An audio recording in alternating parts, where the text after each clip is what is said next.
오늘도 우리 구역공과 이어서 함께 말씀을 나눠보고자 합니다. 오늘 말씀은 우리가 또 잘 알고 있는 바벨탑의 이야기에 있는 말씀입니다. 지금 이 시대는 어떤 시대보다 과학과 문명이 발전을 이룬 시대입니다. 그 어느 시대보다 과학과 문명이 발전했으며 발달했으며 또 이 시대는 지식이 넘치는 시대라고 불리기도 하고 또 기술의 발전도 우리가 생각해 보면 정말 놀랄 정도로 이루어진 시대라고 말할 수 있습니다. 여러분들이 10대, 20대였던 그 시절보다 지금 10대, 20대 아이들은 더 많은 것을 배우는 것 같습니다. 요새 아이들을 보면 얼마나 똑똑한지 모르겠습니다. 어떻게 아이들이 이런 것까지 알고 있지? 할 정도로 정말 똑똑한 질문들과 지식들을 말하기도 합니다. 그런데 과학도 더 발전하고 기술도 훨씬 더 발전하고 문명도 더 발전하고 지식도 더 넘쳐나는데 여러분들이 젊은 시절 하였던 신앙생활과 또 지금 젊은이들의 신앙생활은 조금 다른 것 같습니다. 성경에 대해서도 지금 아이들은 더 많이 잘 배우고 있고 이 예배드리는 환경을 보아도 예전보다는 훨씬 더 예배드리기에 참 좋은 환경인 것 같습니다. 그런데 여러분들의 젊은 시절과 지금 아이들의 젊은 시절 중에 누가 더 하나님을 더 잘 알고 있을까? 또 예전 아이들과 지금 아이들을 비교했을 때 누가 더 하나님을 사랑하고 누가 더 어린아이 같은 믿음을 가지고 하나님을 경외할까? 라는 질문에서 과학도 기술도 문화도 지식도 다 발전했다고 말할 수는 있지만 하나님을 사랑하는 사랑과 믿음도 더 커지고 발전했다고 말할 수는 없을 것 같습니다. 지난 20년 전, 30년 전 또는 더 오래된 40년, 50년 전의 교회보다 지금의 교회는 건물도 더 좋아지고 멋지고 커졌습니다. 또 지금 대한민국은 어딜 가도 교회가 보이는 복된 나라의 모습을 보이고 있습니다. 어딜 가더라도 주위를 둘러보면 빨간색 십자가가 보이고 또 우리나라에는 편의점이 더 많냐 교회가 더 많냐는 질문이 있을 정도로 교회가 참 많은 복된 모습을 볼 수가 있습니다. 교회가 점점 커졌습니다. 몇만 명 되는 교회들도 많이 생기고 또 몇천 명, 몇백 명 모이는 교회들이 많아졌습니다. 교회들도 우리 눈으로 보기에 훨씬 더 크고 멋지게 지어진 교회들을 우리가 많이 볼 수 있습니다. 그러나 건물도 부실하고 교회도 훨씬 더 작던 예전 교회들보다 지금 크고 멋지고 아름다운 교회들이 하나님을 더 사랑할까? 또 하나님을 더 굳게 믿으며 하나님을 경외할까? 우리의 하나님을 믿는 믿음 또한 더 커지고 성장했을까? 라는 질문에서 쉽게 그렇다고 말할 수는 없는 것 같습니다. 오늘 말씀의 시작은 온 땅의 언어가 하나요 말이 하나였더라 이렇게 말씀하고 있습니다. 인간의 문명에서 언어라는 것은 굉장히 중요한 역할을 하고 있습니다. 인간의 문명의 발전은 언어가 없이는 불가능하다고 해도 과언이 아닙니다. 그런데 온 땅의 언어가 하나라는 것은 인간의 문명의 발전이 빠른 속도로 진행된다고 볼 수도 있습니다. 현재 전 세계에는 약 7천여 개의 언어가 있다고 합니다. 그런데 모든 나라의 또 모든 민족의 모든 사람의 언어가 우리가 쓰고 있는 한국어거나 또 영어라면 한 가지 언어를 다 같이 사용한다면 전 세계의 지식과 문명, 기술 모든 것들의 발전은 더욱더 급속도로 발전했을 것입니다. 그러니까 온 땅의 언어가 하나라는 것은 모든 부분에서의 발전이 빠르게 진행된다고도 볼 수 있습니다. 또한 바벨탑 사건의 바로 전 사건은 노아의 홍수 사건입니다. 그러니까 지금 이 시대의 사람들은 모두 다 노아의 후손인 것입니다. 심지어 홍수 사건 이후에 그렇게 오래되지 않은 시점에 이 바벨탑 사건이 벌어지게 됩니다. 대부분의 모든 사람들은 하나님께서 이 세상을 심판하신 홍수 사건에 대해서 알고 있었습니다. 아버지든 할아버지든 증조 할아버지든 자라오면서 계속 들어왔을 것입니다. 이 세상에는 죄악이 가득했고 그것을 보시고 하나님께서 이 세상을 물로 심판하셨다. 그런데 하나님께서 노아 할아버지와 또 그의 가족들은 은혜로 구원해 주셨다. 이 얘기를 계속 들어왔을 것입니다. 우리도 똑같습니다. 어머니께서, 아버지께서 또는 목사님께서 또 교회 선생님께서 가르쳐 주셨습니다. 얘들아, 우리는 구원받을 수 없는 죄인이지만 예수님께서 십자가 위에서 우리 죄값을 대신 받으시고 우리는 구원받았단다. 우리도 누군가에게 다 이것들을 배운 사람들입니다. 노아 시대의 홍수가 끝난 지 그리 오래되지 않은 노아의 자손들도 계속 들었을 것입니다. 이렇게 자라온 노아의 후손들이 지금 동쪽으로 사는 곳을 옮기다가 시날 평지를 만났습니다. 이 시날 평지는 메소포타미아 쪽에 있는 넓은 평야였습니다. 메소포타미아는 강 사이 땅이라는 뜻으로 두 개의 큰 강 사이에 있는 넓은 평야였습니다. 그러니까 물도 충분하고 땅도 평야로서 농사짓기도 좋고 살기에 너무나 좋은 그런 땅이 이 시날 평야였습니다. 그리고 3절에서는 좀 말투가 바뀌기 시작합니다. 이야기체로 바뀌는데, 자, 벽돌을 만들어 견고히 굽자. 돌 대신 벽돌을 쓰고 진흙 대신 역청을 쓰자. 당시 건축을 할 때 사람들은 자연적인 돌로 또는 흙으로 건물을 지었습니다. 그런데 그들의 건축 기술이 발전하고 그들이 돌로 건물을 짓는 것이 아니라 벽돌을 구워서 우리가 건물을 짓자라고 말하고 있습니다. 또 진흙으로 건물을 짓는 것이 아니라 역청으로, 그러니까 아스팔트 같은 것으로 건물을 짓자 이렇게 말하고 있습니다. 자연적인 돌로 건물을 만든다면 건물을 정교하게 지을 수 없고 높게 쌓을 수 없습니다. 또 진흙으로 집을 짓는다면 더 단단하게 그리고 높게 건물을 지을 수는 없습니다. 그러나 벽돌을 만들어서 굽고 역청을 사용한다면 더 정교하고 더 높게 건물을 쌓을 수 있습니다. 그리고 3절은 우리가 이렇게 만들자 방법을 말하고 있습니다. 우리가 역청으로 또 우리가 벽돌로 우리가 건물을 쌓자, 이렇게 어떻게 만들자 방법을 말하고 있다면 4절은 목적을 말합니다. 우리가 무엇을 위해서 만드냐, 우리가 왜 만드냐. 그 이유는 탑을 만들어서 꼭대기를 하늘에 닿게 하고 우리 이름을 내고 온 지면에 흩어짐을 면하게 하자. 이러한 목적을 가지고 사람들은 건물을, 탑을 높게 쌓고 또 도시를 만들려고 하고 있습니다. 4절에 보면 한글 성경에는 우리라는 단어가 한 번 나옵니다. 우리 이름을 내고.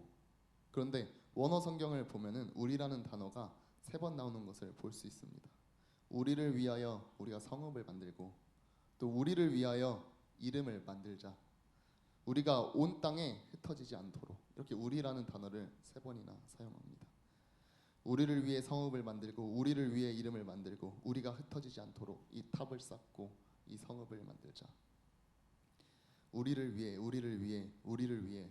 이것이 이들이 탑을 쌓는 목적과 이유였습니다. 하나님의 영광을 위해서 살아가는 목적을 가지고 살며 하나님께 영광을 돌리기 위해서 탑을 쌓는 것이 아니라 이들은 우리를 위해서 살아가고 있었습니다. 이들은 모두 다 노아의 후손입니다. 모두 다 하나님을 알고 있지만 하나님을 모르고 있던 것입니다.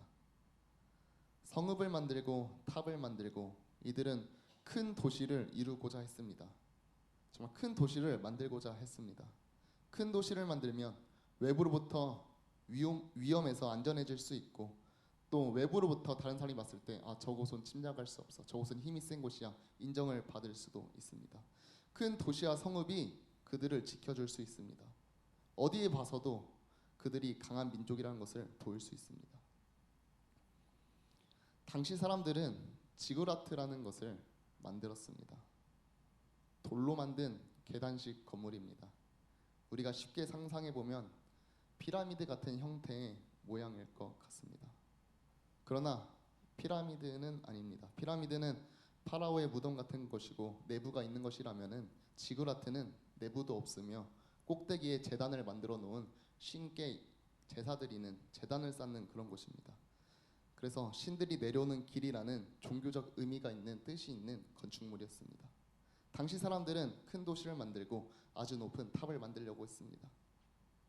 그런데 성경은 그것을 잘못처럼 이야기합니다. 큰 도시를 만드는 것이 잘못일까? 또 높은 탑을 만들려고 한 것이 잘못일까를 생각해 봤을 때 둘 다 그 자체로는 잘못이 아닙니다. 도시와 탑을 만들려고 하는 그 목적과 이유가 불순종에 있으며 또 자기 중심성에 있기 때문에 그것을 죄로 바라보고 있습니다. 바로 그들이 도시를 만들고 탑을 쌓는 이유를 우리를 위해, 우리를 위해, 우리를 위해 라고 말하는 것입니다. 살아가면서 내가 열심히 공부도 하고 열심히 일도 하고 열심히 살아가고 열심히 나의 것들을 모으기도 하고 쌓아가기도 하고 이것들이 너무 세속적일까 생각을 할 때가 있습니다. 또는 내가 이렇게 사는 것이 정말 하나님의 보시기에 맞는 삶일 건가 생각할 때도 있습니다. 그들은 벽돌로 또 역청으로 건물을 짓고 도시를 짓고 탑을 지었습니다. 그런데 이렇게 열심히 사는 것이 문제가 아니라 탑을 쌓는 것이 문제가 아니라 그 쌓는 이유가 열심히 사는 이유가 바로 우리를 위해 나를 위해서라면 그것이 문제라는 것입니다. 내가 지금 열심히 사는 것, 나를 위해서 사는 것, 나의 미래를 위해 사는 것, 나의 지금 살고 있는 현재를 위해서, 또 우리 가족을 위해서, 나의 성공을 위해서, 나의 사회적 지위를 위해서, 또 나의 명성을 위해서, 나의 주변 사람들의 평판을 위해서 내가 열심히 하고 있다면 내가 하고 있는 것은 그들과 똑같이 바벨탑을 쌓는 행위일 것입니다. 고린도전서 10장 31절에서는 이렇게 말씀합니다. 그런즉 너희가 먹든지 마시든지 무엇을 하든지 다 하나님의 영광을 위하여 하라. 아멘. 하나님께서는 우리가 먹든지 마시든지 무엇을 하든지 다 하나님의 영광을 위하여 하라고 하셨습니다. 그런데 우리는 하나님, 내가 잘 되는 것이 하나님께 영광이 되지 않겠습니까? 그러니 내가 이 땅에서 잘 살게 해주시고 내가 잘 되게 해주시고 내가 지금 하고 있는, 내가 생각하고 있는 이번 일이 잘 되게 해주세요 라고 기도할 때가 있습니다. 그런데 우리가 생각해 봐야 할 것은 정말 그 마음의 중심에는 내가 하나님을 높이고자 하는 그 마음이 있는지를 생각해 봐야 합니다. 정말 그 마음 중심에는 내가 정말 하나님께 영광을 돌리려고 하는 것인지 생각해 봐야 합니다. 그것이 아니라면 하나님께 영광 돌리겠다는 명분을 삼아서 나의 성공과 나의 부와 나의 편안함을 얻으려고 하는지 우리는 이것을 잘 구별해야 할 필요가 있는 것 같습니다. 4절에 우리를 위해 이것의 마지막은 우리가 흩어짐을 면하게 하자, 탑을 쌓아서 우리가 흩어짐을 면하게 하자라고 말합니다. 하나님께서는 창세기 1장 28절에서 생육하고 번성하고 땅에 충만하라고 말씀하셨습니다. 창세기 1장 28절에 하나님이 그들에게 복을 주시며 하나님이 그들에게 이르시되 생육하고 번성하여 땅에 충만하라, 땅을 정복하라, 바다의 물고기와 하늘의 새와 땅에 움직이는 모든 생물을 다스리라 하시니라. 또한 노아의 홍수 사건 이후에도 창세기 9장 1절에서는 생육하고 번성하여 땅에 충만하라고 말씀하십니다. 그런데 지금 시날 평지에 모인 이들은 땅에 충만하려고 하는 것이 아니라 우리가 모여서 흩어지지 말고 우리의 안전을 위해서, 우리의 더 강함을 위해서, 우리의 권력을 위해서, 우리를 위해서 흩어지지 말게 하자고 하고 있습니다. 이것은 하나님을 믿지 않고 하나님의 말씀을 따르지 않고 자신들이 스스로를 지키려고 하며 스스로 자족하려 하며 스스로 모든 것을 해낼 수 있다는 목적에 있는 교만함에서 나온 것이었습니다. 그들은 자신들의 이름을 내고 흩어짐을 면하게 하기 위해서 탑을 쌓았습니다. 그런데 5절에서 하나님이 내려오십니다. 그들은 하늘에 닿을 만큼 탑을 쌓으려고 했지만 하늘에 닿지 못하고 여전히 하나님께서 내려오셔야 보일 만큼 그 격차는, 하나님과의 격차는 전혀 줄어들지 않았습니다. 3절에서 4절에서는 서로 말하되 우리가 벽돌로 역청으로 우리를 위해 탑을 만들고 우리를 위해 이름을 내고 우리를 위해 흩어짐을 면하게 하자 이렇게 말했다면 6절 7절에서 하나님은 이렇게 말씀하십니다. 이 무리가 한 족속이요 언어도 하나이므로 이후로는 그 하고자 하는 일을 막을 수 없으리로다. 자, 우리가 내려가서 거기서 그들의 언어를 혼잡하게 하여 서로 알아듣지 못하게 하자 하시고. 아멘. 하나님께서 그들이 한 족속이고 언어가 하나라고 말합니다. 인간들의 연합이, 하나됨이 문제라고 말하고 있습니다. 사람들의 하나됨, 연합 자체, 그것이 문제가 아니라 정확히는 그 사람들의 하나됨의 목적이 문제입니다. 이들이 하나됨의 목적은 하나님의 영광을 위해서야 했습니다. 하나님께로 향했어야 했습니다. 우리들의 하나됨의 목적도 마찬가지입니다. 우리들의 하나됨의 목적은 하나님의 영광을 위해서여야 하고 하나님께로 향해야 합니다. 그런데 바벨탑을 쌓던 사람들의 목적과 방향성은 하나님과 반대인 교만으로 또 자기 중심성인 죄를 향해서 갔습니다. 그들은 우리를 위해라는 목적을 가지고 하나로 뭉쳤습니다. 그래서 하나님은 그들의 언어를 혼잡하게 하시고 서로 알아듣지 못하게 하셨습니다. 8절의 결과는 여호와께서 거기서 그들을 온 지면에 흩으셨으므로 그들이 그 도시를 건설하기를 그쳤다고 말하고 있습니다. 여기서 우리가 살펴봐야 할 것은 그들이 동방으로 옮기다가 동쪽으로 옮기다가 시날 평지를 만나서 거기 거류했다고 말하고 있습니다. 그들은 그곳에서 자신의 이름을 높이고 자신들을 위해 목적을 가지고 도시를 만들고 탑을 쌓았습니다. 그런데 8절에서 하나님은 거기서 그들을 흩으셨습니다. 사람들은 거기서 나를 위해서 우리를 위해서 잘 살아보자, 우리를 높여보고 우리를 나타내보자 라고 말했지만 하나님은 거기서 그들을 그렇게 살지 못하도록 흩으셨습니다. 그들은 시날 평지 거기서 와 여기가 정말 살기 좋구나, 여기서 우리가 우리를 위해서 도시를 아주 크게 만들고 탑을 높게 쌓자라고 말했습니다. 우리가 여기 모여 살고 여기서 큰 도시를 만들자고 하였습니다.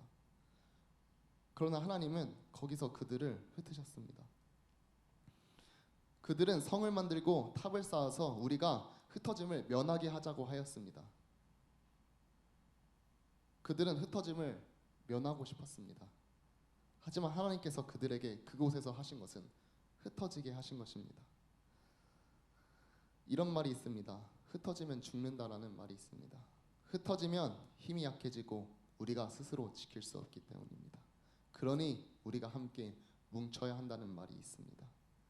그래서 사람들은 큰 성읍을 만들고 큰 탑을 만들며 우리가 서로 흩어지지 않게 해야 된다는 그 하나의 목적을 가지고 탑을 쌓았습니다.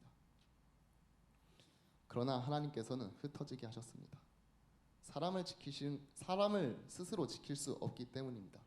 사람들이 스스로 모여서 힘을 갖고 자신들이 큰 도시를 만들고 탑을 쌓는다고 사람은 스스로를 지킬 수 없습니다. 내가 더 큰 힘을 갖고 더 큰 부를 쌓는다고 내가 안전하게 살 수 없고 내가 평안하게 살 수가 없는 것입니다.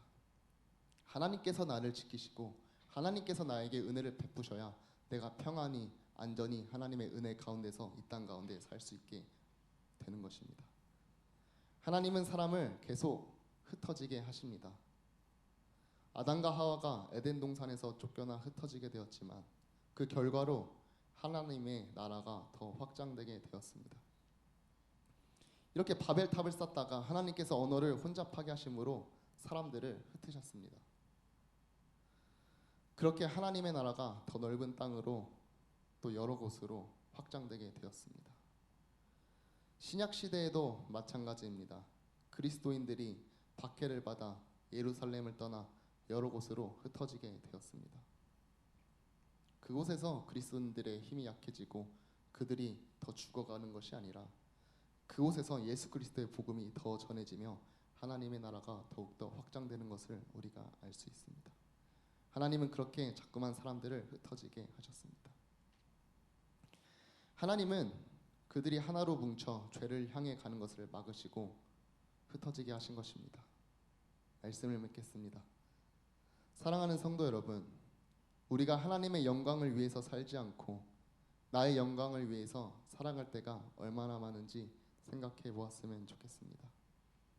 내가 나의 인생을, 나의 목숨을 다해서 하나님의 영광을 위해서 살겠다고 다짐했던 때가 있었고 또 지금도 내가 기도하며 예배드리며 하나님의 영광을 위해서 산다고 말하며 또 하나님의 영광을 위해 내가 살겠습니다 라고 말하지만 삶 속에서 나의 생각과 나의 바라는 것과 나의 목적은 자꾸만 나의 영광을 위해서 살게 되는 것을 볼 수 있습니다. 나의 삶 속에서 나의 영광이 빛나 보이고 성공한 것처럼 느껴질 때가 있었거나 또 지금 그렇게 느끼면서 살아가고 있을지도 모르겠습니다. 나는 나의 성공을 위해 살고 또 성공을 이룬 것처럼 보이며 신할 평지처럼 살기 좋은 곳에 거류하며 살고 있을지도 모릅니다. 지금 나의 상황이 내가 살고 있는 것이 너무 살기 좋기 때문에 내가 지금 살고 있는 나의 삶의 방향과 태도가 좋아 보이기 때문에 안전해 보이기 때문에 거기서 벗어나기 싫고 지금 이 편안한 상황에서 편안한 곳에서 성공한 같은 이 땅에서 계속 머물고 싶을지도 모르겠습니다. 그런데 그곳에서 내가 하나님의 영광을 높이며 하나님의 영광을 위해 살지 않고 나의 영광을 높이며 나의 영광을 위해 산다면 하나님은 반드시 그곳에서 나를 흩으실 것입니다.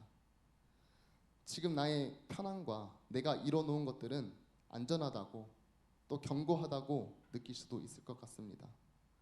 구운 벽돌과 또 역청으로 탑을 견고하게 쌓아서 이 탑에 있으면 이 탑의 근처에 있으면 우리는 안전하다고 느낄지도 모르겠습니다. 나는 그곳에서 벗어나기 싫었고 내가 벗어나지 않으면 이 신할 평지에서 계속 잘 살 것이라고 그들은 생각했을 것입니다. 그런데 하나님은 그곳에서 나를 흩으실 것입니다. 그 이유는 더 이상 내가 나를 위해서 살게 하지 않기 위해서입니다. 내가 하나님을 위해 살게 하기 위해서 하나님께서는 나를 흩으실 것입니다. 내가 하나님과 반대의 길로 간다면 하나님을 떠나 죄의 길로 간다면 죽음을 향해 내가 걸어가고 있다면 하나님께서는 반대로 가게 하는 것 하나님을 떠나 죄의 길로 가게 하는 것에서 나를 흩으실 것입니다. 나를 위해 사는 것은 나에게 생명을 주지 않습니다. 나를 위해 사는 것, 우리를 위해 사는 것은 우리를 또 나를 부욕해 하는 것이 아닙니다. 나를 위해 사는 것은 나를 가난하게 하며 나를 메마르게 하며 나의 생명이 숨쉬지 못하게 하는 것입니다. 우리는 하나님을 위해 오직 하나님의 영광을 위해 살 때 그것이 나에게 생명을 가져다 주는 것입니다. 그것이 나를 부유롭게 하는 것이고 나를 안전하게 하는 것이고 그것이 나를 목마르지 않게 샘솟게 하며 그것이 나에게 지치지 않는 새 힘을 불어넣으며 살아있는 숨을 쉴 수 있게 하는 것입니다. 사랑하는 성도 여러분, 우리는 내가 진짜 하나님의 영광을 위해서 사는 것인지 하나님의 영광을 위해서 산다고 말하며 사실은 나의 영광을 위해 사는 것인지를 꼭 분별해야만 합니다. 내가 전보다 더 많은 지식을 알게 되었고 더 많은 것을 얻게 되었고 더 많은 돈도 갖게 되었을 수 있습니다. 더 편안한 집과 더 좋은 환경에서 살게 되었을 수도 있습니다. 그런데 우리가 생각해 봐야 할 것은 나는 지금 더 하나님을 사랑하고 있습니까? 또 더 하나님을 경외하고 더 신실하게 하나님을 믿고 계십니까? 우리는 이제 나를 위해서 사는 것을 그만해야 합니다. 그것이 진정 나를 위해 사는 것이 아니기 때문입니다. 우리는 하나님을 위해서, 하나님의 영광을 위해서, 오직 하나님의 나라를 위해서 살아야 합니다. 우리가 살아가야 할 방향이 바로 이것이며 우리의 목표가 되어야 합니다. 나를 위한 바벨탑을 쌓지 말고 하나님의 영광을 위한 삶을 사는 여러분들이 다 되시기를 예수 그리스도의 이름으로 축원합니다. 기도하겠습니다. 하나님 아버지 감사합니다.